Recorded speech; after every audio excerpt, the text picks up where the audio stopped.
Hello everyone, Josh Taylor here from the NYGNB with an extremely important records access alert.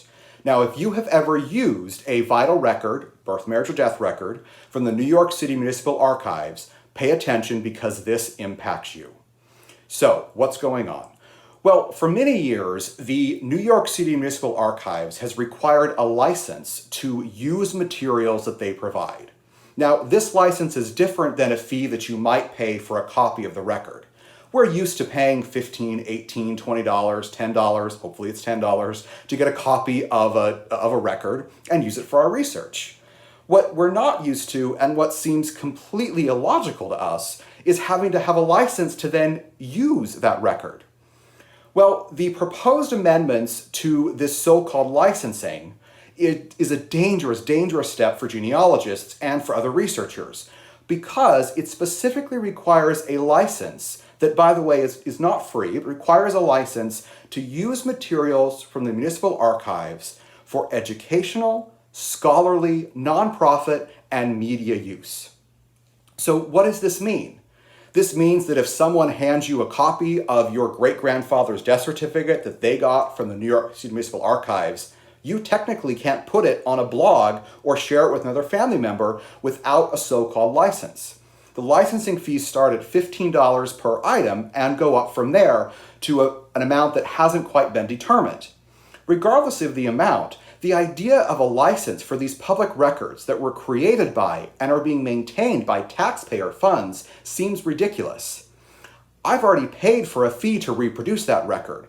I shouldn't be required to have a license to actually use it in my work. So what can we do? Here's the important information.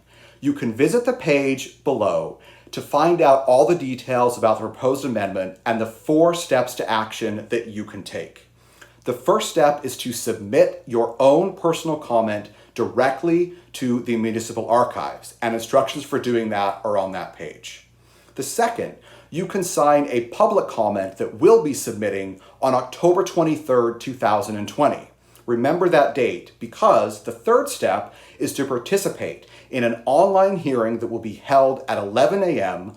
Eastern Time on October 23rd, where you can either speak. If you want to speak, you'll have to register in advance, but if you want to simply attend and listen, please do. Hear what everyone says. Again, online, October 23rd at 11 a.m., and instructions for joining the meeting are found on that page.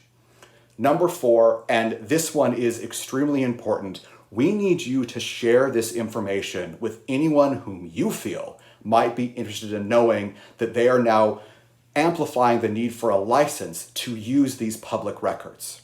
Again, and I can't say it enough, I've paid plenty of copy fees for records from archives in many, many years of genealogical research, and I understand the need for a reasonable fee to obtain a copy of those records. What I don't understand, and what other researchers don't understand, is the need for a license to use that material for educational, scholarly, nonprofit, or media purposes. It just does not make sense based upon everything that we know for how we as genealogists and researchers use those records. So, we can submit, we can sign, we can participate, and we can share. Please visit the page below and make sure that your voice is heard. There should be no licensing on using public records.